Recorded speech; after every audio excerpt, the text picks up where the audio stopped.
मैं लिखती हूँ क्या। आई एम अ राइटर काफ़ी वक्त से, और कुछ किताबें पब्लिश हो चुकी हैं और उनकी सेलिंग भी मिलियंस में है। तो ये सब उसी की कमाई की सेविंग्स हैं। और उसके अलावा भी मेरी और भी साइड इनकम है, जैसे कि साइट्स पर किताबों के रिव्यू लिखना, दूसरों के लिए कंटेंट लिखना, स्क्रिप्ट वगैरह, काइंड ऑफ फ्रीलेंसिंग और शेयर। हाँ, वो पिछले कुछ 3-4 साल से मेरी किताबें यूएस के पब्लिकेशन हाउस में ही पब्लिश होती हैं, तो पेमेंट भी यूएसए करेंसी में होती है। तुम समझ रहे हो ना। वह 2 पल को रुकी, फिर से अपनी बात को बढ़ाते हुए कहा, और बीच में एक किताब की सेलिंग बहुत ज़्यादा थी, तो उस रकम से मैंने कुछ शेयर खरीद लिए थे। और इन सब रुपयों को कहाँ खर्च करूँ मैं। मेरे खर्चे तो इस जॉब की सैलरी से निकल जाते हैं, और अगर मैं इनको खर्च कर लेती तो शायद सबको शक होने लगता, जो कि मैं हरगिज नहीं चाहती थी। अध्याय उसे अब भी वैसे ही उलझन से देखता रहा। आह, तुम मुझे क्यूरियस कहते हो, और अब खुद को देखो। अच्छा, 2 मिनट रुको, कहकर वो अपने कमरे में गई। फिर अपना लैपटॉप और कुछ किताबों की थप्पी उठाकर ले आई। Beyond the universe and eternity by Kashi. अध्याय ने पहली किताब के कवर को पढ़ा। काशी, मैं काशी हूँ। ये बात जानने वाले तुम 5वें इंसान हो। ये मेरा पेन नेम है। एक्चुअली मेरी असली आइडेंटिटी किसी को नहीं मालूम। अध्याय ने किताबों को एक के बाद एक उठाकर देखा, फिर बोला, इंटरेस्टिंग, अब समझ आ रहा है तुम्हें वो शेयर और वो पैसे क्यों नहीं चाहिए थे। तुम मेरा छोड़ो और अपने काम के बारे में सोचो। काशबी, तुम क्यों मुझे इतनी बड़ी रकम दे रही हो। मैंने तुमसे पूछा था क्या। अध्याय, क्यों मेरी मदद कर रहे हो। तुमने जो कुछ भी मेरे लिए किया है उसके सामने ये बहुत छोटी सी हेल्प है। मुझे यहाँ बिना कोई दिक्कत के रहने दिया।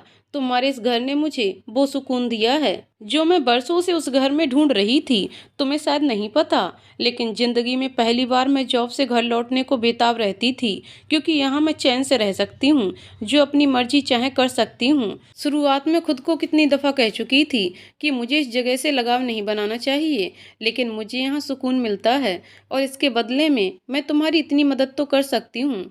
और फिर मैं इन्हें तुम्हें ऐसे ही थोड़ी दे रही हूँ। जब कभी तुम्हारा प्रॉफिट हो तब तुम मुझे लौटा देना। अब ज्यादा ना सोचो। उसे अब भी उलझा देखकर कासवी ने कहा। अध्याय ने फाइनली वो चेकबुक और कार्ड उठाया। पिन भी वहीं कवर में ही है। वो कार्ड को अब भी देखे जा रहा था। कासवी अपना लैपटॉप और किताबों को उठाकर वापस कमरे में रखने के लिए खड़ी हुई। कासवी, अध्याय ने भी खड़े होते हुए कहा।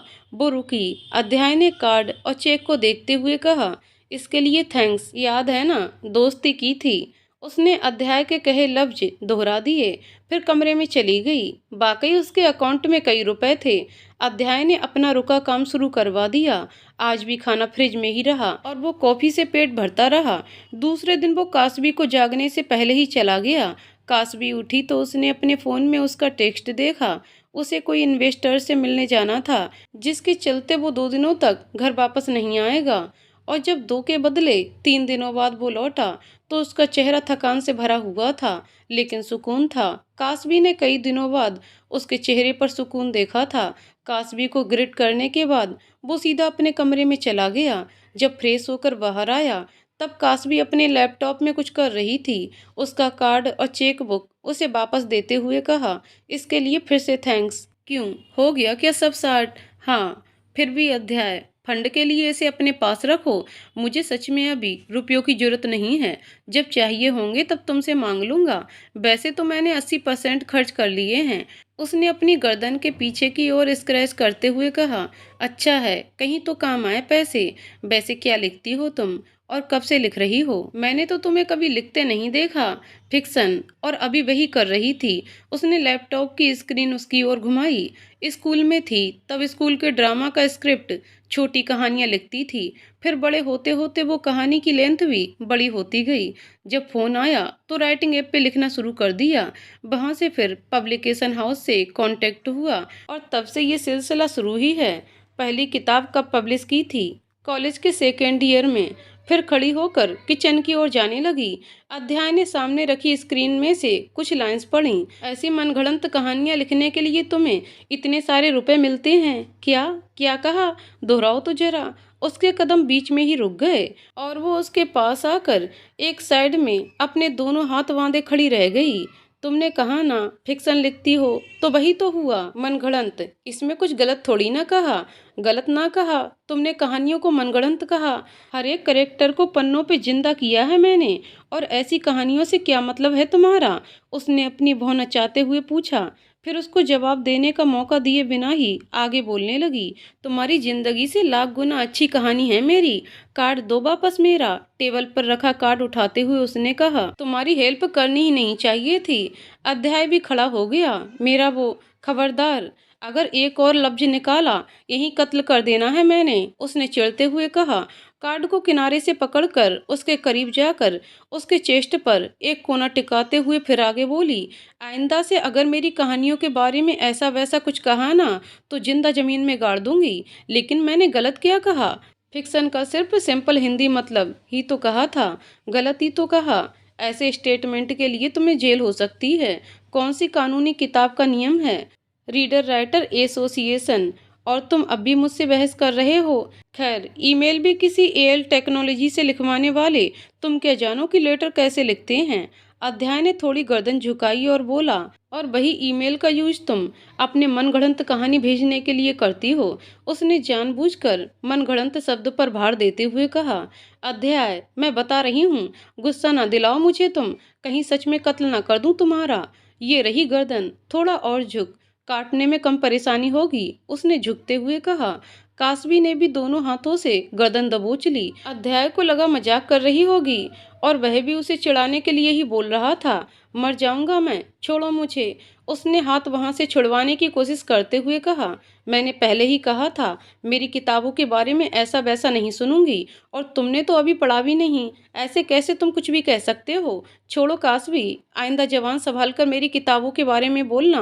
काशी ने झटके से अपने हाथ वापस ले लिए, लेकिन उसी वक्त अध्याय ने भी उसके हाथ से अपना गला छुड़वाने के लिए जोर लगाया था।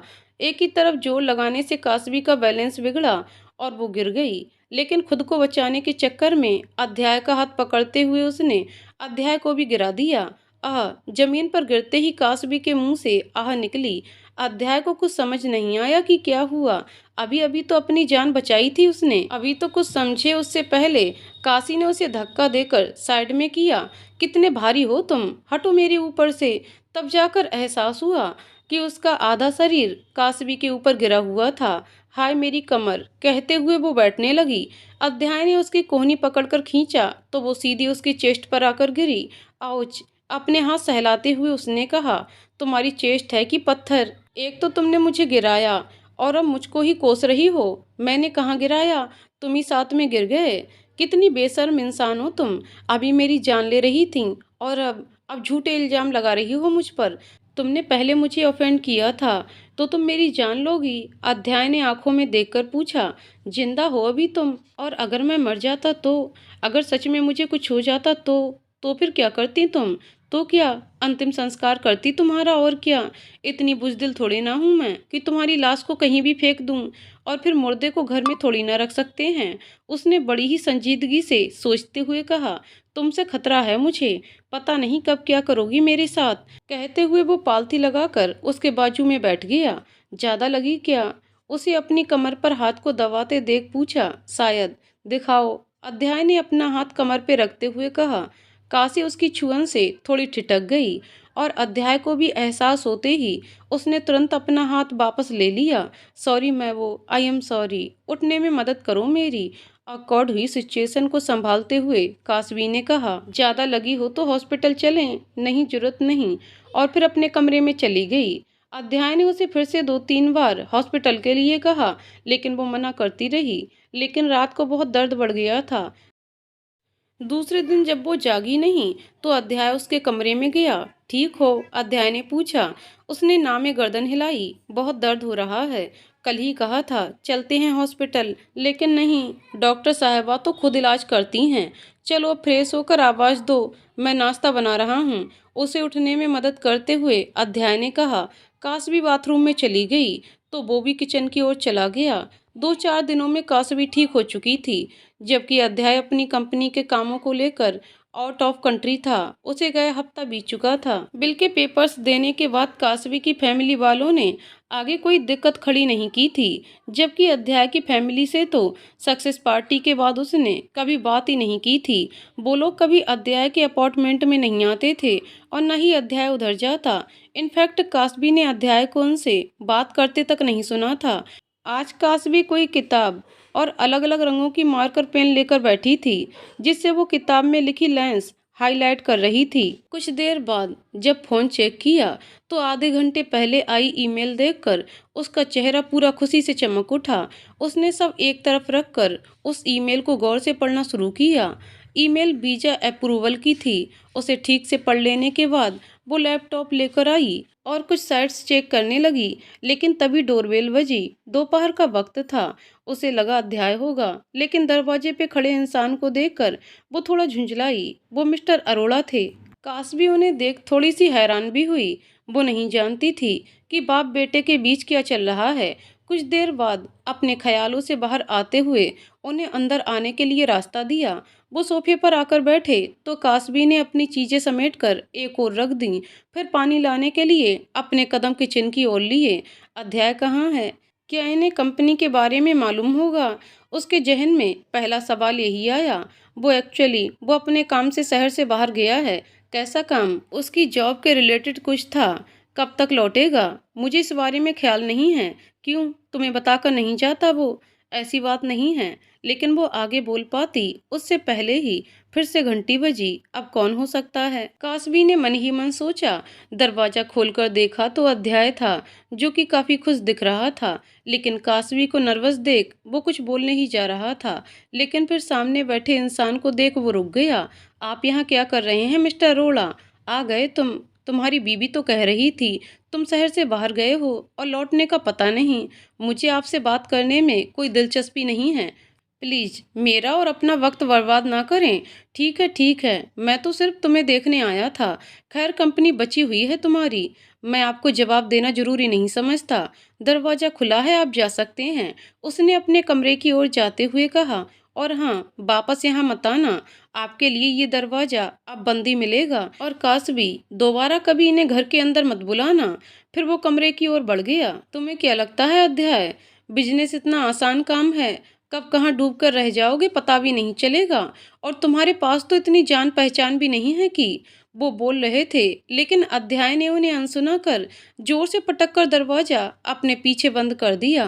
मेरे मुंह पर दरवाजा बंद करने से कुछ नहीं होगा, वो चिल्लाए थे। कासवी दोनों को सिर्फ देखती रही। उन दोनों के बीच कुछ भी बोलना उसे सही नहीं लगा।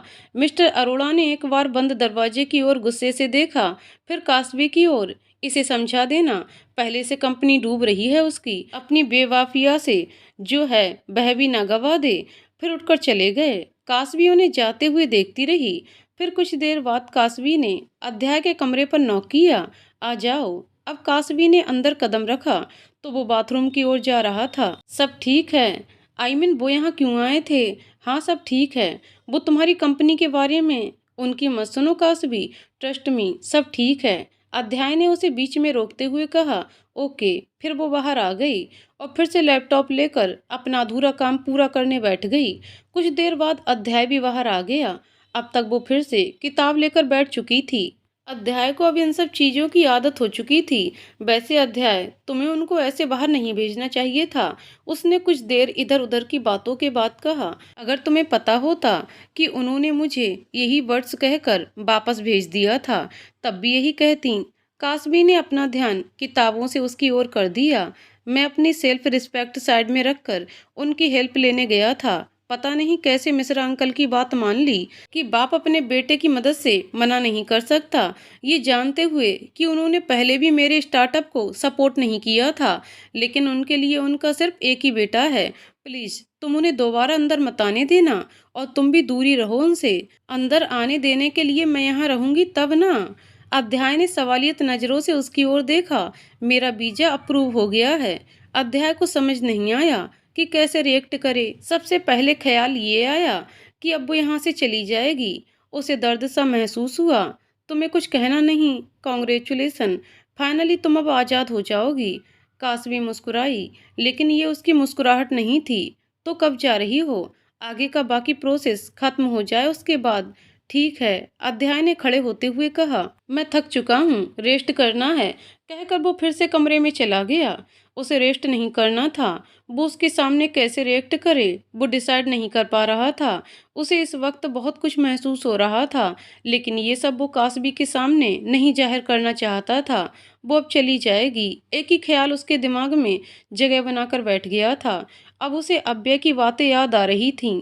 अगर वो तेरे दिल को अच्छी लगती है तो उसे दूर मत जाने देना, लेकिन मैं उसे कैसे रोक सकता हूँ? वो इस दिन का कब से इंतजार कर रही थी, और क्या कहकर रोकूं मैं उसे अपने पास? उसने खुद से ही सवाल किया, यही कि तू उससे प्यार करता है। खुद के अंदर से फिर किसी ने जवाब दिया था, ये तो कोई रीजन नहीं हुआ। लेकिन क्या मैं सच में उसे प्यार करने लगा हूँ? लेकिन तब भी वो थोड़ी मुझसे प्यार करती होगी। उसे ऐसे तो मैं नहीं रोक सकता। एक बार फिर उसने अपने अंदर के इंसान को नकारा था, तो फिर उसे यूं ही जाने देगा? अंदर का इंसान भी जैसे आज हार नहीं मानने वाला था। पता नहीं क्या करूं मैं। अपने प्यार के लिए मैं उसे अपने पास नहीं रोक सकता ना। वो कितनी खुश थी। अगर उसे मेरे पास रुकना होता तो उसने वीजा कैंसिल करवाया होता, या फिर कुछ ना कुछ करती ना। उसे चैन तो बिल्कुल नहीं मिला था। अभी तो वो ख्यालों में था कि उसके काम ने उसे एक बार सोचने तक का वक्त ना दिया। उसे कोई इमरजेंसी मीटिंग अटेंड करने के लिए जाना पड़ा। शाम को कासबी डिनर के लिए उसका इंतजार करती रही, लेकिन वो अपनी उलझनों और काम की वजह से लौटा नहीं था। दूसरे दिन सुबह कासबी स्कूल चली गई। उसे वहां भी अब रिजाइन करना था, और फिर उसे अब जाने की तैयारी भी तो करनी थी। दोपहर को लौटी, तब भी घर बंद था। अध्याय शाम को लौटा था। डिनर के वक्त आखिर उसने बात करने की कोशिश की। तो कैसी चल रही है तैयारी? निवाला मुंह में डालने से पहले अध्याय ने पूछा। बढ़िया, मैं कुछ कर सकता हूँ क्या तुम्हारे लिए? नहीं, मैं संभाल लूंगी। अब आगे मुझे सब अकेले ही संभालना है। ठीक है, फिर खाना खत्म होने तक इस बारे में दोनों के बीच कोई बात नहीं हुई। हाँ, इधर उधर की बातें बहुत की थीं। उस रात भी अध्याय सो नहीं पाया। हफ्ते भर में तो कासवी का वीजा स्टफ होकर भी आ गया, और पासपोर्ट भी रिटर्न हो चुका था, जबकि अध्याय बहुत सी उलझनों से घिरा हुआ था। उसने कासवी को कई बार यहाँ से हमेशा के लिए जाने के बारे में बात करते हुए सुना था। वो उसे रोकना नहीं चाहता था, लेकिन ये दिल, वो तो उसको हमेशा अपने पास रोकने के लिए बोल रहा था। लेकिन फिर कुछ महीनों पहले की गई डिवोर्स की बातें भी याद आ गईं। उससे वादा किया था कि वो उसके रास्ते में रुकावट नहीं बनेगा। अव्यय भी उसे बार बार बोल चुका था कि एक बार बात करके तो देख, लेकिन उसे डर था कि वो उसे खो ना दे। वो जिंदगी भर उसे एक तरफा प्यार कर सकता है, लेकिन उसकी नफरत या उसकी झिझक बर्दाश्त नहीं कर सकता। उसने एक बार ये झिझक देखी थी। वो उस पर यकीन नहीं कर रही थी, और उस वक्त महसूस की हुई बेबसी वो कभी भूल नहीं सकता था। उसके ख्यालों में बाधा डालते हुए अव्यय का कॉल आया। अध्याय को पता था वो क्यों कॉल कर रहा होगा। तो फिर क्या सोचा तूने? अव्यय ने पूछा। मैं उसे नहीं रोकूंगा। अव्यय कुछ कहना चाहता था, लेकिन अध्याय ने अपनी बात आगे बढ़ाई। किसी की मर्जी के खिलाफ तो हम उनको अपने साथ बंधनों में नहीं बांध सकते ना। लेकिन वो जितने दिन साथ है, मैं उन लम्हों को उसके साथ जी जरूर सकता हूँ। लेकिन अध्याय, एक बार बात तो कर उसे। वो खुश है अव्यय। वो शायद मुझे एक दोस्त के नाते पसंद कर सकती है, लेकिन लाइफ पार्टनर के नाते नहीं। वो जिस तरह की है, उसे नहीं जाना होता तो वो यहाँ रुकने की कोशिश तो करती, लेकिन उसे जाना है, और अगर उसे जाना है तो मैं बीच में नहीं आऊँगा। अध्याय, अव्यय ने निराशा के साथ कहा। तुमने ही तो कहा था उसकी मर्जी के खिलाफ उसके करीब ना जाऊं। अब उसकी मर्जी के खिलाफ मैं कैसे उसे अपने पास रख सकता हूँ? मैं बात करके देखूं क्या एक बार? अव्यय ने फिर एक कोशिश करते हुए कहा। अव्यय, तू क्यों नहीं समझ रहा? वो मेरी किस्मत में नहीं है। मेरी किस्मत इतनी अच्छी कभी नहीं हो सकती। प्लीज तू उससे कुछ मत कहना। मैं उसकी और मेरी दोस्ती के बीच ऐसी चीजें लाकर दोस्ती खराब नहीं करना चाहता। ठीक है, अव्यय ने सांस छोड़ते हुए कहा। लेकिन तुझे किसी भी पल उसकी ओर से लगे कि वो तेरे साथ रहना चाहती है, तो अपनी बात उसी पल कह देना। अच्छा ठीक है, अभी फोन रख, मुझे कुछ काम निपटाने हैं। उसने जब कॉल काटी तो उसकी आंखें आधे चांद की रोशनी के तले आंसुओं से चमक रही थीं।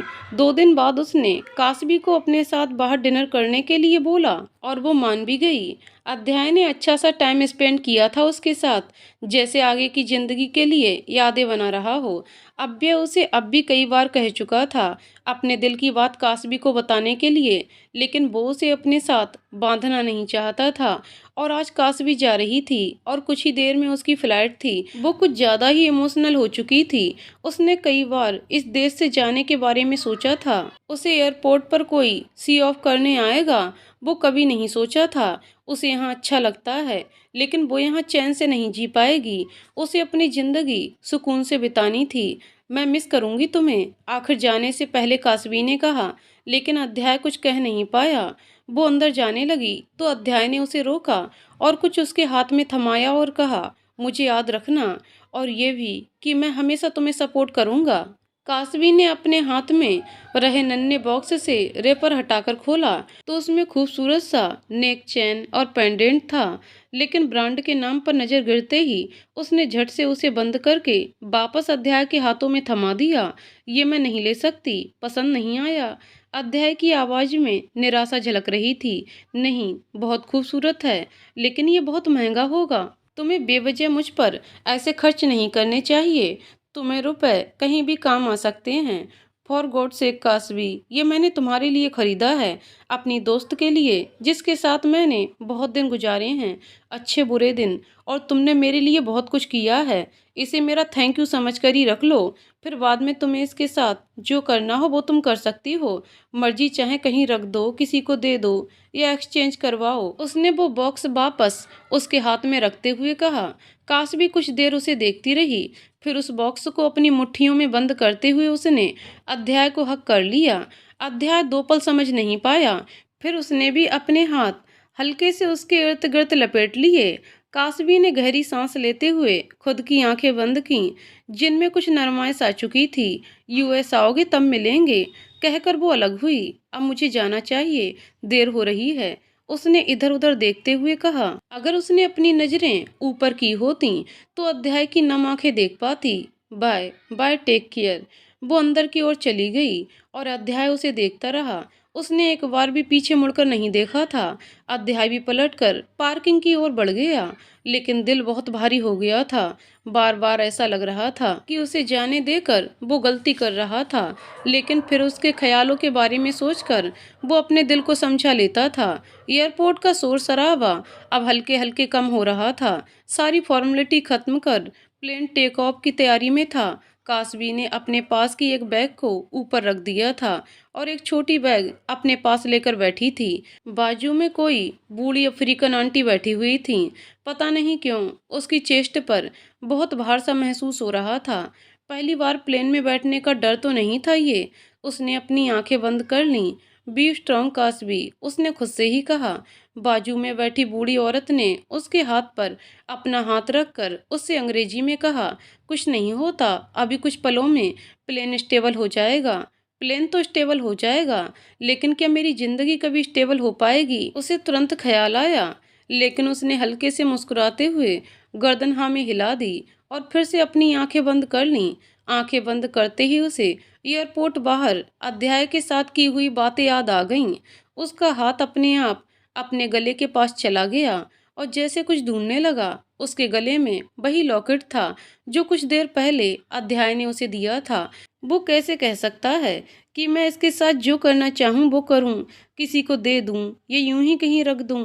मैं इसको अपने गले में भी तो पहन सकती हूँ। प्लेन अब स्टेबल हो रहा था। आंटी ने भी अपना हाथ वापस ले लिया था।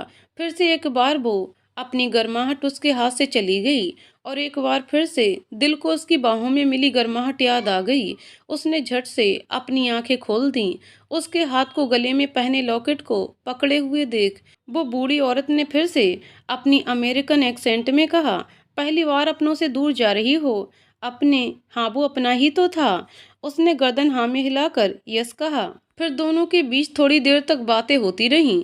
कुछ देर बाद वो औरत सो चुकी थी। कासवी ने खिड़की के बाहर दिख रहे बादलों को देखा।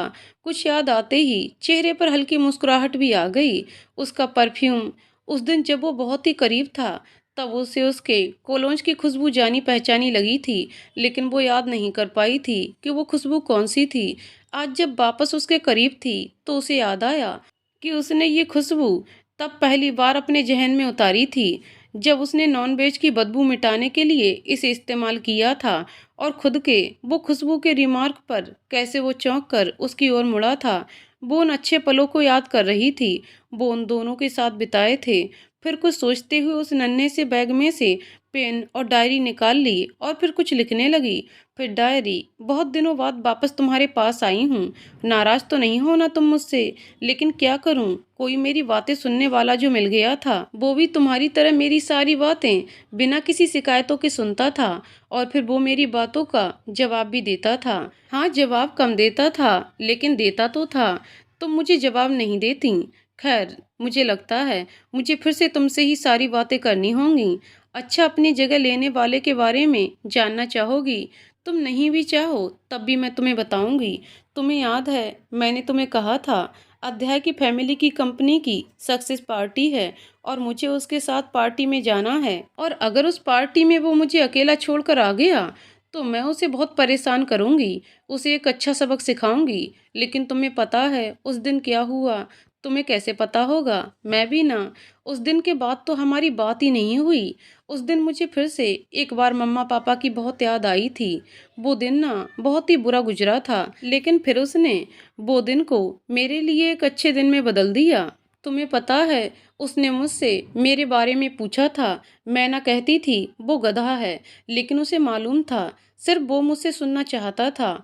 उस दिन उसने मुझसे दोस्त कहा। उसने कहा कि वो मेरे लिए खड़ा रहेगा, मुझे सपोर्ट करेगा। कोई मुझे गंदी नज़रों से देखे तो मैं उसके हाथ तोड़ दूं, वो संभाल लेगा। तुम्हें पता है उस वक्त ऐसा लगा था मानो कोई कहानी का किरदार कहानी से निकलकर बाहर आ गया हो। फिर तो हमारी काफ़ी बातें होती रहती और वो भी तुम्हारी तरह मुझे सुनता रहता। लेकिन वो बहुत कम बोलता है, लेकिन बोलता है, यही बड़ी बात है। खैर, उसके बारे में और बताऊं तो वो पास्ता बहुत अच्छा पकाता है, लेकिन थोड़ा चीज कम डालता है। हेल्थ कॉन्शियस जो ठहरा। हेल्थ से याद आया, एक दिन ग्रोसरी शॉप पर गई थी उसके साथ। चिप्स और नूडल्स को देखते हुए उसने पता है मुझसे क्या कहा था? कि मैं बहुत अनहेल्थी खाती हूँ। अभी चिप्स नूडल्स और आइसक्रीम के बिना मैं जी सकती हूँ क्या? खैर, उसको कौन समझाए। तुम्हें यकीन होता है क्या कि मैं उसके साथ इतनी खुश होकर रह सकती थी? नहीं ना। लेकिन ये हकीकत है। लेकिन बीच में एक बार मुझे उस पर बहुत गुस्सा आया था। एक दिन चाची ने मुझे घर बुलाया था। मैंने बताया था ना तुम्हें, मेरे डॉक्यूमेंट उन्होंने ले लिए थे। वो मैंने एक दिन किसी तरह निकाल लिए थे, जिसके बारे में उनको पता चल गया था। और उस दिन मुझे पता चला था कि अध्याय मुझसे बहुत कुछ छुपा रहा है। पता है उसने जो नंबर मुझे दिया था वो उसके किसी एम्प्लॉय का था। मैं उसे अपना सीक्रेट बताने का सोच रही थी, लेकिन फिर उस पर यकीन करने का दिल नहीं कर रहा था। उस दिन मुझे सब कुछ जैसे फरेब लग रहा था। मुझे उसके घर जाने तक का दिल नहीं कर रहा था, लेकिन मेरे पास और कोई रास्ता नहीं था। दूसरे दिन रोहन मुझे स्कूल से जबरदस्ती घर ले आया था। हाँ, वही डॉक्यूमेंट्स को लेकर बात करनी थी उनको, लेकिन फिर मुझसे उसे धक्का लग गया और उसने मुझे बेल्ट से पीटा भी था। लेकिन तुम्हें पता है अध्याय ने बीच में आकर उसे रोक दिया था। उस दिन तो सच में वो मुझे कहानी से निकला हुआ किरदार लग रहा था। नहीं सिर्फ उसने रोहन को रोका, साथ में सबको मुझसे मिलने के लिए भी मना कर दिया, ये कहकर कि कोई उसकी बीवी को इस तरह ट्रीट करे वो उसे मंजूर नहीं और उसकी मौजूदगी के बिना वो लोग मुझसे ना मिलें। उसने फिर मेरी बहुत केयर की थी, बहुत हेल्प की थी। और तुम्हें पता है मुझे लगता था कि उस दिन उसने गुस्से में बोल दिया होगा कि मैं वहाँ अकेली नहीं जाऊंगी, लेकिन उसे सच में परवाह थी मेरी। उसने मुझे वहाँ मिश्रा अंकल के साथ भेजा था। अच्छा, मिश्रा अंकल ना लॉयर हैं। अब तुम सोचोगी कि लॉयर को लेकर क्यों गई थी। बताती हूँ। पानी पी लूं जरा, लिखते लिखते थक गई अब। उसने पूरी बोतल एक साथ गटक ली और फिर से पेन उठा लिया। हाँ, तो लॉयर अंकल इसलिए क्योंकि मम्मा पापा ने अपना सब कुछ मेरे नाम किया हुआ था। वो घर, कंपनी की कुछ पावर वगैरह, और दादू ने भी। इनके बारे में मुझे अपना डॉक्यूमेंट का फोल्डर अध्याय के कहने पर खोलने के बाद पता चला था। उस दिन मुझे एक बहुत बड़ी बात भी मालूम हुई थी, यही कि मम्मा पापा मेरे असली मम्मा पापा नहीं हैं। मुझे बहुत दर्द हुआ था, मैं बहुत रोई भी थी, लेकिन फिर मुझे अध्याय ने संभाल लिया था। उसने मुझे समझाया कि मुझे अपने जन्म देने वालों की बजाय बड़े करने वालों के बारे में सोचना चाहिए, खुश होना चाहिए कि मुझे इतने अच्छे पेरेंट मिले। अब बताओ, है ना वो एकदम कहानी के कैरेक्टर जैसा? फिर किस तरह मैं उसको पसंद किए बिना रह सकती थी? मैं उसकी बहुत इज्जत करती हूँ, बहुत ज़्यादा, और अब उसे पसंद भी करने लगी थी। लेकिन मैं भूल जाती हूँ कि हमारी शादी जो सिर्फ एक फॉर्मेलिटी थी, लेकिन दिल तो दिल है ना। पता है तुम्हें, एक दिन मैं बाहर गई थी अपने कलीग के साथ, बहुत देर हो चुकी थी और वो मुझे लेने भी आया था। कह रहा था खुद की गलतियां सुधार रहा है। तब मैंने उसकी आंखों को गौर से देखा था। पता है उसकी आंखें कितनी खूबसूरत हैं, उसके बाल भी। और जब वो सोकर उठता है तब की उसकी आवाज़ के बारे में तो मैं क्या ही कहूँ। अब हम दोनों के बीच झगड़े नहीं होते थे, वो भी मुझे बहुत अच्छे से ट्रीट करता है। लेकिन प्रॉब्लम ये है कि मैं उसे पसंद करने लगी थी, जबकि वो मुझे नहीं पता वो मुझे दोस्त से बढ़कर कुछ समझता है भी या नहीं। शायद तो नहीं, क्योंकि एक दिन ना उसने एक प्यारा सा बुके खरीदा था। मैं उस वक्त उसके साथ ही थी। वो मुझे स्कूल छोड़ने आया था। वो कह रहा था कि क्लाइंट के लिए खरीदा था, लेकिन वो जिस तरह का प्रोफेशनल इंसान है, वो कैजुअल में तो क्लाइंट के पास कभी नहीं जाएगा। तो फिर वो झूठ ही बोल रहा होगा। इस बारे में मुझे अब तक पता नहीं चला है। मैंने एक दिन और कोशिश की थी। वो ना मुझे अपना कुशन और कप नहीं दे रहा था। बोलता है उसे चीज़ शेयर करना पसंद नहीं। वो फिर उन लम्हों को याद करने लगी। फ्लैशबैक। तुम कितने पॉसेसिव हो यार।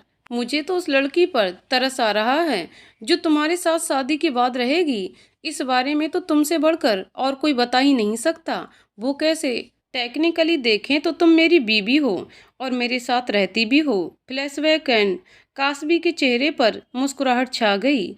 वो कम बोलता है, लेकिन उससे जीतना बहुत मुश्किल है। उसने फिर से डायरी में लिखना शुरू किया, लेकिन ना वो मेरी कहानियों को ऐसी वैसी मनगढ़ंत कहानियां बोलता है। क्या इसके लिए मुझे उसे माफ़ करना चाहिए? उसे कैसे मालूम कि मेरी कहानियों के बारे में? हाँ, मैंने उसे इस बारे में भी बताया था। उसकी कंपनी को फंड की ज़रूरत थी और मेरे पास तो रुपए यूं ही पड़े थे। तो तब उसको बताया था कि ये रुपए कहाँ से आए, वरना वो उन्हें नहीं लेता। पता है उन दिनों में मैं पहली बार उसके बहुत ही करीब थी। मेरा दिल इतनी जोर जोर से धड़क रहा था कि मुझे कुछ समझ में नहीं आ रहा था। कमर पर लगी चोट की गहराई मुझे काफ़ी घंटे के बाद महसूस हुई। मैंने ना नोटिस किया है, जब भी वो मेरे करीब होता है तो दिल बहुत जोर से और तेजी से धड़कता है। आज भी जब उसे हक किया था ना, धड़कनें बहुत बढ़ गई थीं। पता है वो कुछ पल बहुत ही सुकून भरे थे, लेकिन मुझे तो अब उससे दूर जाना है। मैं उससे उम्मीद नहीं बांध सकती। वो एक दोस्त होने के नाते मेरी मदद करता आया है। ये बात और है कि मैं उसकी ओर खिंचाव महसूस करने लगी थी। काश बीजा थोड़ा लेट आता, मुझे उसके साथ रहने को वक्त मिल जाता। पता नहीं यार, मैंने हमेशा यहाँ से जाने का सोचा था, लेकिन आज जाने का दिल नहीं कर रहा था। मैं लास्ट मिनट तक यही सोच रही थी कि फ्लाइट कैंसिल हो जाए, लेकिन फिर मैं उसे उसकी मर्जी के खिलाफ उसे शादी में बांध कर नहीं रख सकती थी। पसंद है मुझे, लेकिन प्यार, क्या मैं बिना प्यार की शादी में रह पाऊंगी? शायद आगे चलकर मुझे उससे प्यार हो भी जाए, लेकिन उसका क्या? क्या वो मुझे प्यार कर पाएगा? मुझे उसे बात करने का भी दिल किया था, बता दूं उसे, लेकिन डर लगता है कि वो मुझे गलत ना समझ ले, मुझे बाकियों की तरह जज करना शुरू ना कर दे। काफ़ी समय के बाद मुझे एक अच्छा दोस्त मिला है। मैं उसे खोना नहीं चाहती। पता नहीं नसीब ने और क्या लिख रखा है मेरे लिए। उस पे मुझे बिल्कुल भी यकीन नहीं है, कब कौन सा प्लान ट्विस्ट डाल दे। चल अब बस, अभी कहानी भी लिखनी है। वहाँ तो दो लोगों को मिला दूँ मैं, फिर किसी दिन आऊँगी तुम्हारे पास। अब तो वो भी नहीं है ना मेरी बातें सुनने के लिए। और फिर उसने डायरी बंद कर दी। उसका दिल अब कुछ हल्का सा हुआ था। उसने आंखें बंद करके सीट के साथ अपना सर टिका दिया और पुरानी यादों के साथ सो गई। कासबी को एयरपोर्ट छोड़कर घर आने के बाद अध्याय ऐसे ही बैठा रहा। ये घर अब खाली सा लग रहा था। घर में हर वक्त उसे देखने की आदत से जूझ रही नजरों को अब वो कहीं नहीं दिख रही थी। उसे अपना घर ही जैसे अनजाना सा लग रहा था। अगर वो अभी यहाँ होती तो पक्का यहीं कहीं अपनी किताबें लेकर बैठी होती। अध्याय के चेहरे पर मुस्कुराहट छा गई। कितनी पॉसेसिव है वो अपनी किताबों को लेकर। उफ, खैर उसका पोसेसिव होना भी जायज़ है, वे किताबें ही तो थीं आज तक उसके साथ। मैं कहाँ उसके साथ था और आगे भी कहाँ उसके साथ रह पाऊंगा। कभी कभी सोचता हूँ इंसान न होकर उसकी किताब का कोई किरदार होता तो बेहतर होता, उसकी मोहब्बत का हिस्सा तो बन पाता। अध्याय ने हल्के से उसका कमरा खोला। उसकी कुछ किताबें अब भी वहीं कपबोर्ड में थीं जो वो लगेज के साथ लेकर नहीं जा पाई थी। उसके कमरे से अब भी उसकी महक आ रही थी। अध्याय कुछ देर खाली कमरे को यूं ही ताकता रहा। काश मैं तुम्हें रोक पाता, उसने गहरी सांस छोड़ते हुए कहा। तुम सच कहती हो, नसीब से क्रूएल राइटर और कोई नहीं। उसे वो दिन याद आया जब एक दिन वो यूं ही बैठे बैठे किताबों की बात कर रही थी। तुम्हें पता है अध्याय, मैंने बहुत किताबें पढ़ी हैं, लेकिन अगर कोई मुझसे पूछे कि मैंने पढ़ी सबसे क्रूएल राइटर कौन है, तो मेरा जवाब होगा नसीब। लोग ना पन्नों पे बेजान किरदारों को जिंदा करते हैं, वो बेरहम जिंदा किरदारों को बेजान बना देती है। तुम बहुत डीप सोचती हो कासवी। अध्याय ने एक बार फिर से वही लफ्ज दोहरा दिए जो उसने उस दिन कहे थे, फिर भारी दिल और कदमों के साथ अपने कमरे की ओर चला गया। 2.5 महीने बाद धूप से निकलती केसरी किरणें बर्फ को चीरते हुए उनमें से गुजर रही थीं। कुछ बिल्डिंग और बीच से गुजरते हुए रास्ते दोनों ही कई रूप रंग और देशों के लोगों से भरे हुए थे। कुछ टूरिस्ट थे, कुछ यहाँ के नेटिव्स, कुछ यहाँ की मशहूर रेल में पढ़ते स्टूडेंट और कुछ यहाँ काम के सिलसिले में दूसरे देश से आए हुए लोग थे। इन्हीं लोगों में से एक थी कासबी, जो कि वहाँ की सर्दी से बचने के लिए खुद को कोट में ढककर हाथों में कॉफी लिए सबवे स्टेशन की ओर जा रही थी। यहाँ लोग चलकर जाना जैसे ज़्यादा पसंद करते थे और स्टेशन उसके अपार्टमेंट के करीब भी था। वो भी लोगों के बीच घुल मिल गई थी। मुंबई इंडिया लोकल ट्रेन की भीड़ से लेकर पोर्स एरिया की जगमगाहट शहर में जैसे जान डाल देने की कोशिश कर रही थी। शहर का एक हिस्सा जैसे जमीन की रेत के समान, वहीं दूसरा जैसे रंग बिरंगा आसमान, और वहीं आसमान को छूती ऊंची इमारतें। इसी प्रकार की एक इमारत के 22वीं मंजिल पर आई ऑफिस में अभी अध्याय और अव्यय बैठे थे। केबिन के बाहर लिखा था अव्यय सिंघानिया, सीओओ। दोनों टेबल पर फाइलों का पहाड़ लेकर बैठे थे। ऑफिस की ट्रांसपेरेंट खिड़कियों में से ढलते सूरज की पीली केसरी किरणें पर्दों के इधर उधर होने से अध्याय के चेहरे पर आकर गिर रही थी। उसने अपनी दाईं ओर टंगी घड़ी की ओर अपना सर किया। 6 बज रहे थे। उसने हाथ में पकड़ी फाइल में जरूरी बदलाव नोट किए और फिर खड़ा होकर खिड़की के पास आ गया। फिर ढलते सूरज की ओर निगाहें की, आंखें बंद की और फिर धीरे से बुदबुदाया, गुड मॉर्निंग। फिर कुछ देर शहर की भीड़ भाड़ को यूं ही देखता रहा। अव्यय ने उसे देखा, फिर इंटरकॉम से कॉफी के लिए बोल उसने फिर से फाइल में ध्यान दिया। कुछ देर बाद कोई आकर 2 कॉफी दे गया। उसके चलते दरवाजे पे नॉक की आवाज से अध्याय भी वापस अपनी जगह पर आकर बैठ गया। कॉफी का एक कप अपने हाथ में लेते हुए अव्यय ने कहा, इस हफ्ते फिर न्यूयॉर्क जा रहा है? हाँ, सोच रहा हूँ साथ में कंपनी भी विजिट कर लूँ। और उसे नहीं विजिट करना? मैं न्यूयॉर्क जा रहा हूँ, न्यू हेवन नहीं। घंटे 2 घंटे भर का तो रास्ता है, देखूंगा। ये काम मुझे उसे याद करने तक का वक्त नहीं देता। उससे मिलने का वक्त कहाँ से निकालूं मैं? वैसे ही अभी जैसे उसे याद करने का निकाला था। अव्यय ने बेफिक्र अंदाज से कहा, मुश्किल है। उसकी सुबह होती है तो मेरी शाम ढल जाती है। कभी लगता है मानो वो नॉर्थ पोल और मैं साउथ पोल हूँ जो कभी नहीं मिल सकते। कुछ महीनों की तो बात है, तू भी वहीं शिफ्ट हो जाएगा। फिर तब तो फिर सुबह शाम साथ होगी। वहाँ भी 3 घंटे का टाइम डिफरेंस है। हम साथ तो अब शायद ही चल पाएं। हाँ, सैन फ्रांसिस्को के टाइम की तरह तू हमेशा उसके पीछे चलता रहे तो इसमें कोई हैरानी की बात नहीं, अव्यय ने मजाक में कहा। अध्याय ने उसकी बात का जवाब नहीं दिया और फिर से एक फाइल उठा ली। आज फ्राइडे था। कासबी ऑफिस में से अपना सामान समेट रही थी। अब 2 दिन की उसे छुट्टी थी। हालांकि उसे जरूरत पर घर से भी काम करना पड़ता, लेकिन वहाँ की स्टूडेंट इंटर्नशिप और पार्ट टाइम के चलन से उसे छुट्टियाँ लेने में दिक्कत नहीं होती थी। वह एक पब्लिशिंग हाउस में एडिटर की जॉब कर रही थी। वैसे तो उसे एडिटिंग पसंद नहीं थी, लेकिन अभी उसके पास सबसे बेहतरीन जॉब यही थी। हाँ, उसकी साइड जॉब। और उसके राइटिंग को उसने छोड़ा नहीं था। उसे सब सामान समेटते देख इटालियन जात की लड़की ने आकर उसे अंग्रेजी में कहा, तुम्हें याद है ना, हमें कल न्यूयॉर्क घूमने जाना है।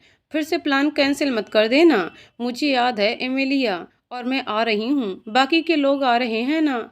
हाँ, जेसन को छोड़कर। उसे अर्जेंटली काम खत्म करना है तो वो नहीं आ पाएगा। ठीक है, फिर कल सुबह मिलते हैं। रुको ना यार, अभी घंटे भर में मेरी जॉब खत्म हो जाएगी। किसी रेस्टोरेंट में चलेंगे? जी नहीं मैडम, मुझे लाइब्रेरी जाना है। उफ, तुम थकती नहीं क्या पूरा दिन किताबें पढ़ते पढ़ते? बिल्कुल भी नहीं, उसने जाते जाते हाथ को अलविदा के जेस्चर में हिलाते हुए कहा। यहाँ एडजस्ट होना भी एक टास्क था उसके लिए, लेकिन इस इटालियन लड़की से उसकी अच्छी दोस्ती हो चुकी थी। उसके बहुत बोलने वाले नेचर के चलते काफी लोग उसके साथ घुल मिल जाते थे। यहाँ उसे टेंशन नहीं थी, लेकिन फिर घर जाते ही अकेलापन महसूस होने लगता था। एक अनजाना अधूरापन उसके दिल को खाए जा रहा था। अध्याय से उसने यहाँ आने के बाद कांटेक्ट किया था। 2-3 दिन तक दोनों की रेगुलर बातें भी हुईं, लेकिन फिर टाइम डिफरेंस की वजह से दिक्कतें आने लगीं। और फिर हफ्ते में तो उसकी जॉब भी शुरू हो गई। फिर अलग टाइम जोन और अपनी अपनी जॉब्स की वजह से दोनों के बीच बातें होना कम हो गया। जब वो फ्री होती तो अध्याय व्यस्त होता, जब अध्याय फ्री होता तो वह व्यस्त रहती। एक दिन अच्छे से बात होती तो दूसरे 4-5 दिनों तक सिर्फ गुड मॉर्निंग ही विश होता। अब तो वह भी कम हो गया था, जैसे नसीब उन दोनों को एक दूसरे से दूर धकेले जा रहा था। चाहे मर्जी कोशिश कर लें, लेकिन 2 पल सुकून से बात करने के लिए उन्हें बहुत इंतजार करना पड़ता। और ऐसे ही देखते उसे यहाँ आए 2.5 महीने बीत चुके थे। दिल के कोने में फूटे वो प्यार के बीज पर जैसे बर्फ गिरने लगी थी। जितनी बार उसे वहां से हटाओ, वो वापस गिर के उसे जैसे दबा देना चाहती थी। यहाँ आने के बाद कासवी ने पूरा शहर घूम लिया था। उसमें से उसकी सबसे पसंदीदा जगह थी येल यूनिवर्सिटी में आई लाइब्रेरी। उसने यहाँ की विजिटर पास ले रखी थी, जो कि महंगी थी, लेकिन उसके लिए तो ये जन्नत सी जगह थी, जहाँ वो किताबें मिलती जो दूसरी लाइब्रेरी में नहीं मिल पाती। जब भी उसके पास वक्त रहता, वो यहाँ आ जाती और फिर इन किताबों की दुनिया उसे इस दुनिया के बारे में भुला देती।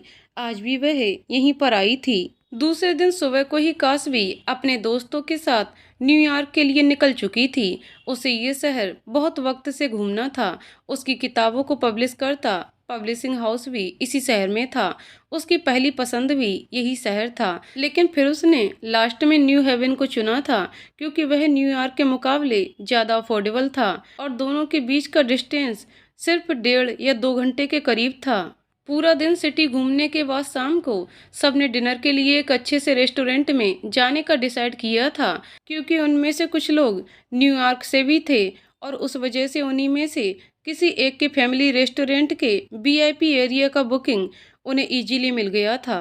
कासवी डाइनिंग एरिया से उठकर बालकनी में आ गई और सिटी के चार्म को देखने में मशगूल हो गई। कुछ देर बाद एमेलिया ने उसे बुलाया।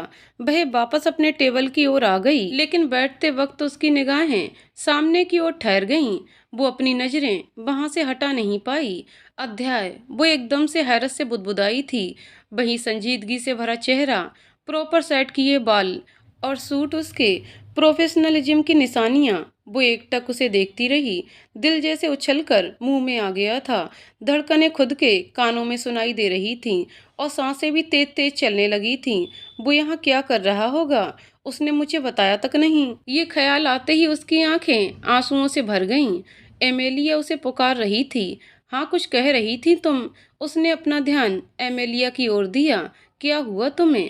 तुम्हारी सांसें क्यों इतनी तेज हो रखी हैं? वो थकान की वजह से होगा शायद, वो बिना कुछ जाने समझे जवाब दे रही थी। अभी उसका दिमाग सोचने समझने की स्थिति में नहीं था। थकान की वजह से? एमेलिया ने उसे हैरत से देखा। वो मुझे कभी कभार होता है, ठीक हो जाऊंगी, उसने हल्के से मुस्कुराते हुए कहा। वो चाहकर भी उन लोगों पे अपना ध्यान नहीं दे पा रही थी। उसकी नज़र बस एक ही ओर जा रही थी। दोनों एरिया को ग्लास पार्टीशन से अलग किया हुआ था। वीआईपी एरिया था तो नॉइस कलेक्शन भी था, जिसके चलते एक सेक्शन की आवाज़ दूसरे में नहीं जा सकती। पर्दे भी थे, लेकिन अभी वह खुले थे, जिसके चलते दूसरे सेक्शन में बैठे लोग दिखाई दे रहे थे। अध्याय को ऐसा लगा मानो कोई उसके जहन को देख रहा हो। उसने नजरें आसपास घुमाईं और उसकी नजरें जानी पहचानी सी वो कत्थई आंखों को देखते ही उन पर ठहर गईं।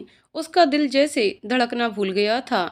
2 पल के लिए उसको कुछ समझ ही नहीं आया, लेकिन फिर हकीकत याद आते ही उसने खुद को संभाला और फिर से अपने आगे बैठे लोगों पर ध्यान दिया, लेकिन वह अपना पूरा ध्यान नहीं दे पा रहा था। 2.5 महीने के बाद देखा था उसे, दिल कर रहा था कि उसे अपनी बाहों में समा ले, बता दे उसे कि वो क्या महसूस करता है। वो भी उसे एकटक देखे जा रही थी। इन कांच के ग्लास के बीच से भी उसकी आंखों में दिख रही नाराजगी वो देख सकता था, लेकिन वो नाराजगी उसके लिए थी, ये उसे नहीं पता था। बड़ी मुश्किल से उसने अपना ध्यान फिर से डिस्कशन में लगाया, लेकिन बीच में तो ध्यान उसकी ओर चला ही जाता।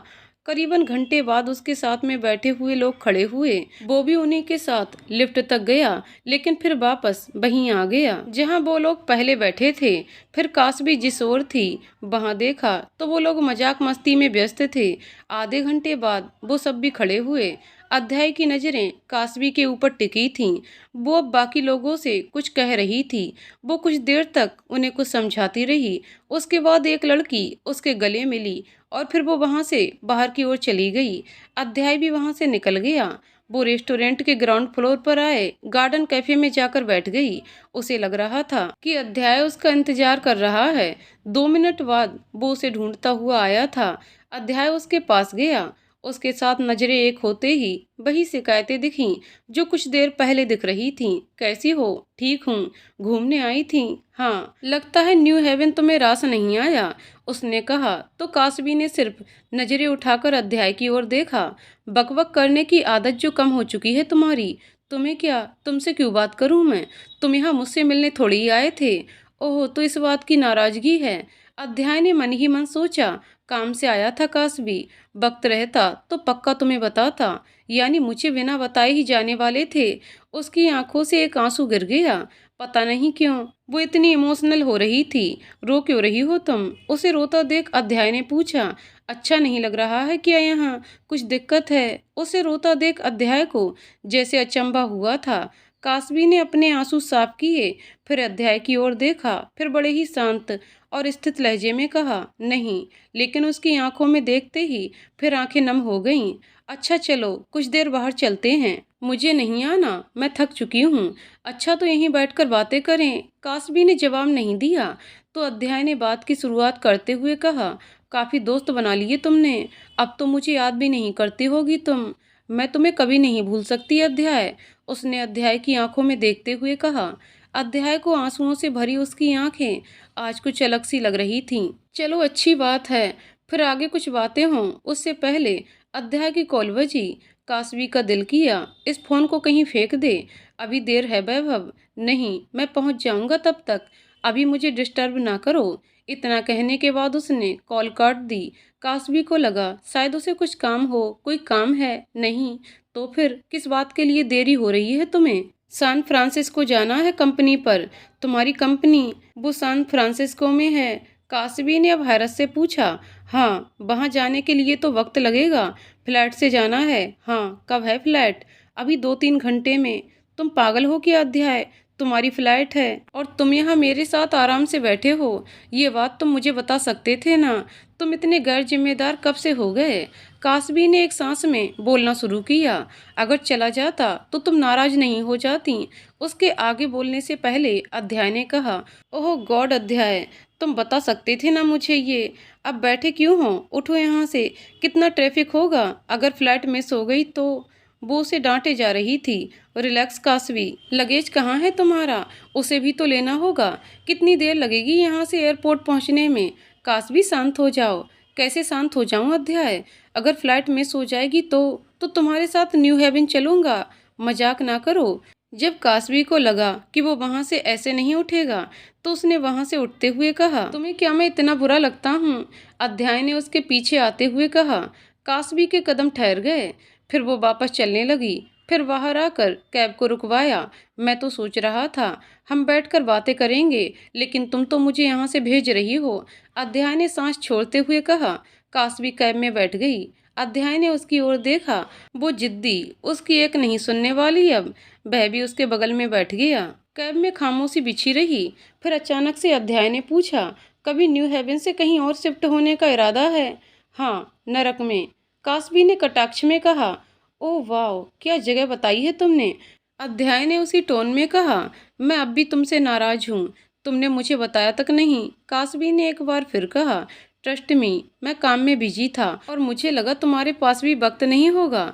तुम्हारे लिए इतना वक्त तो निकाल ही लेती मैं। खुश हो ना तुम यहाँ। अध्याय ने फिर एकदम से संजीदगी से पूछा। कासबी ने उसकी ओर देखा। उसकी आंखें खुद के लिए फिक्र दिखा रही थीं। उसने गर्दन हाँ में हिलाई। कभी कभी तुम्हारी याद आती है, इंडिया की याद भी आ जाती है। तुम सच में याद करती हो मुझे। किसी को झूठा कैसे याद किया जा सकता है। अध्याय हंस दिया। मैं भी तुम्हें याद करता हूँ। कासबी के चेहरे पर मुस्कुराहट छा गई। पता नहीं क्यों यहाँ कुछ अधूरा सा लगता है। फिर उसने खिड़की के बाहर देखते हुए कहा। अध्याय ने उसकी बातों को सुना लेकिन जवाब नहीं दिया। जैसे एयरपोर्ट नजदीक आ रहा था, साथ ही में ये ख्याल भी फिर से दिमाग में आने लगा कि वो चला जाएगा, न जाने फिर कब मिलेगा। एयरपोर्ट का एरिया आ गया तो कासबी ने हवा में बिखरे बालों को समेटकर जूड़ा बना लिया। फिर अध्याय की ओर मुड़ी। फिर कब आओगे, वो कुछ डिसाइड। वो बोलते बोलते रुक गया। उसकी नज़र कासबी के गले पर ठहर गई, जो कि बाल बांधते वक्त निकाल लिए गए स्कार्फ की वजह से अब दिख रहा था। खुले गले की वजह से उसमें पहनी नेक चैन भी साफ दिख रही थी। तुमने इसे पहना हुआ है। उसकी आंखें हैरत और खुशी से चमक उठी। हाँ, अब तुमने खरीद कर दिया है तो पहनना तो पड़ेगा, पहनना तो पड़ेगा। अध्याय की सुई इन लफ्ज पर अटक गई। कासबी, उसने कहा। उसकी आवाज़ एकदम संजीदगी से भरी और शांत थी। कासबी ने उसकी ओर देखा। तुम मुझसे आज़ाद हो कासबी। मैं कभी भी तुम्हें अपने साथ बांध कर नहीं रखूंगा। तुम इसे नहीं पहनना चाहती तो मत पहनो। मुझे कुछ देना था तो मैंने दिया था। अब तुम इसके साथ क्या करोगी वो तुम्हारी मर्जी। उसकी आवाज़ संजीदगी से अब थोड़ी निराश और अनजान सी बनती जा रही थी। मेरा वो मतलब नहीं था अध्याय, मैं समझ सकता हूँ तुम्हें। उसकी आंखें नम हो रही थीं। सीने में जैसे कुछ टूटा था। गले में अचानक से खराश बन गई थी। उसने गला साफ किया और फिर कहा। तुम अगर किसी के साथ आगे बढ़ना चाहोगी तब भी नहीं। जितनी ठेस उसे पहुंची थी उतनी ही उसके शब्दों ने कासबी को पहुंचाई थी। अध्याय, तुम बात को गलत समझ रहे हो। मैंने बस वो मजाक में कह दिया। ये मुझे अच्छा लगता है, तुम्हारी याद दिलाता है, इसीलिए मैंने पहना है। उसने एक बार अध्याय की ओर देखा। जब से तुमने इसे दिया था तब से पहना है। इसे एक बार भी नहीं उतारा। अगर नापसंद होता तो अब तक क्या इसे गले में पहनकर घूमती। उसे अपने लफ्जों की समझ नहीं थी कि वो क्या कह रही थी। इस वक्त वो बस अध्याय का भरोसा चाहती थी। एयरपोर्ट आ चुका था। पता नहीं क्यों छोटी सी बात भी ऐसे चुभ रही थी मानो गहरी चोट हो। टैक्सी से उतरकर दोनों चुपचाप खड़े थे। अध्याय ने कासबी को पुकारा। कासबी, उसने नजरें अध्याय की ओर की। क्यों, क्यों पसंद है तुम्हें, क्यों नहीं उतारना चाहती इसे। कासबी थोड़ा झुंझलाई। क्योंकि तुमने दिया था, उसने दूसरी ओर देखते हुए कहा। सिर्फ इसलिए, क्या तुम्हें ये पसंद नहीं। पसंद है। तुम्हारी दी हुई कोई भी चीज़ मुझे कभी नापसंद नहीं हो सकती। क्यों। अब उसके पास जवाब नहीं था। मेरी ओर देखो कासबी, उसने एकदम शांत लहजे में कहा। लेकिन अगर इस पल को उसने अध्याय की ओर देखा तो वो खुद को संभाल नहीं पाएगी। आज सब कुछ उसके काबू से बाहर था। लफ्ज उसकी मर्जी के खिलाफ बाहर आ रहे थे। ऊपर से ये आंसू हैं जो बस बहने के लिए तैयार बैठे हैं। कुछ समझ नहीं आ रहा था वो क्या बोल रही है, कैसे बिहेव कर रही है, कुछ नहीं। कासबी, उसने फिर कहा। लेकिन एक बार फिर फोन बज उठा। मैं बाहर ही हूँ, बस आता हूँ थोड़ी देर में। उसकी नज़र अब भी कासबी पर थी। तुमने जवाब नहीं दिया मेरा। अध्याय ने कॉल काटने के बाद पूछा। मुझे नहीं पता अध्याय, बस अच्छा लगता है तो है, उसने आखिर कहा। Do you. वो रुका। फिर पूछा। लाइक मी, क्या तुम मुझे पसंद करती हो। कासबी की जैसे सांसें थम गईं। दो पल को उसके चेहरे की रंगत फीकी पड़ गई और फिर चेहरे पे कहीं से जैसे किसी ने लाल रंग डाल दिया। अध्याय गौर से उसके बदलते हाव भाव को देखता रहा। मेरी ओर देखो कासबी प्लीज, उसकी आवाज़ में मिन्नत थी। आखिर उसने नजरें उठाईं तो वो आंसू से भरी थीं। अध्याय ने अपने दोनों हाथों से उसका चेहरा थाम लिया। फिर पूछा। Do you. कासवी सिर्फ गर्दन को हिलाकर हाँ कह पाई। दूसरे पल वो उसकी बाहों में थी। उसने कसकर उसे अपने सीने से लगाए हुए था। वो जैसे खुशी से रोते हुए हंसा था। आदत हो चुकी है मुझे तुम्हारी, तुम्हें अपने आसपास देखने की। तुम आसपास नहीं होती तो सुकून नहीं मिलता, सो नहीं पाता यार मैं। वो वैसे ही उसे गले से लगाए हुए कह रहा था। अपना घर भी अब पराया सा लगने लगा है। तुम्हारे बिना रात का खाना अब हजम नहीं होता। शाम को लौटते वक्त दरवाजा तुम खोलती थी तो अब भी कई बार बैल बजाकर खड़ा रह जाता हूँ, लेकिन तुम उसे खोलने को नहीं होती। सुबह सुबह तुम्हें वक्त के साथ रेस लगाते हुए, ब्रेकफास्ट बनाते हुए देखने की आदत हो चुकी है। अब जैसे किचन भी रुक गया है। वो कासवी से अलग हुआ, उसकी आंखों में देखते हुए आगे बोला, तुम्हारी कोको कॉफी की आदत हो चुकी है अब वो ब्लैक कॉफी मुझे भी कड़वी सी लगने लगी है। तुम चली आई हो तो सब जैसे सूना पड़ गया है। ऐसा लगता है मानो तुम्हारे बिना उस घर में जान ही ना रही हो। मुझे हमेशा खामोशी पसंद थी, लेकिन अब तुम्हारी बकबक सुनने की आदत हो चुकी है। बोलते हुए उसने कासवी के दोनों गालों को अपनी हथेलियों में ले लिया। तुम्हारी आदत हो चुकी है और ये आदत अब मुझसे छूट नहीं रही। इस आदत को अगर लोग इश्क मोहब्बत प्यार कहते हैं तो शायद मैं तुमसे बेइंतहा प्यार करने लगा हूँ। काश भी वहीं जम गई। एक पल को धड़कन ठहर गई, सांस भी जैसे रुक गई थी। हाथ और भी ठंडे पड़ चुके थे। अध्याय उसने कांपते हुए कहा। वो रो रही थी। मुझे लगा मैं तुम मुझे। वो अब बोल नहीं पा रही थी। ये शायद पहली बार होगा कि कासबी बोल नहीं पा रही थी। मैं समझ सकता हूँ कासबी, तुम्हें बताने की जरूरत नहीं। फिर उसने दोनों के सर साथ में टिका दिए। दोनों की आंखें खुशी के आंसू से उभर रही थीं। अगर मुझे जरा सा भी अंदाजा होता कि तुम मुझे दोस्त से बढ़कर समझती हो तो मैं तुम्हें यहाँ अकेले नहीं आने देता। तुम्हें पता है तुम्हारे बिना घर कितना खाली लगता है। वो अब शिकायत कर रहा था। कासबी उसके सीने से जा लगी। फिर अपने लफ्जों को खोजते हुए उसने कहा, तुम मेरे लिए किसी कहानी के किरदार जैसे हो, एकदम फरिश्ता। कैसे ना प्यार करती मैं तुम्हें। कासबी ने कह तो दिया, लेकिन फिर उसका ध्यान अपने शब्दों पर गया। प्यार। उसने अपना चेहरा और उसके सीने में छिपा लिया। अध्याय खुलकर हंस दिया। अगर मुझे पता होता कि तुम्हें बोलने के लिए शब्दों की कमी हो सकती है, तुम्हें शर्म भी आती है, तो मैं पक्का इन लम्हों को कहीं कैप्चर कर लेता। आखिरकार ऑथर कासवी के पास शब्दों की कमी हो, ये तो एक बहुत ही रेयर केस वाली बात हो गई। अध्याय ने मजाक करते हुए कहा। तो कासवी ने अपने हाथ मुट्ठियों में बांधकर उसके सीने पर दे मारा। फिर उसको अलग किया और उसके आंसुओं को पोंछते हुए उसके गालों को खींचकर बोला, तुम ना बोलते हुए ही अच्छी लगती हो। कासवी उसे कुछ कहने जा रही थी। फिर से फोन बज उठा। आ रहा हूँ, कितनी बार कॉल करोगे तुम, कहकर उसने कॉल काट दी। कासवी ने भी समय की नजाकत को समझते हुए पूछा, कब वापस आओगे। मैं 2 महीने में यहाँ शिफ्ट हो रहा हूँ। कासवी का चेहरा खुशी से खिल उठा। जिंदगी गुजार पाओगी मेरे साथ।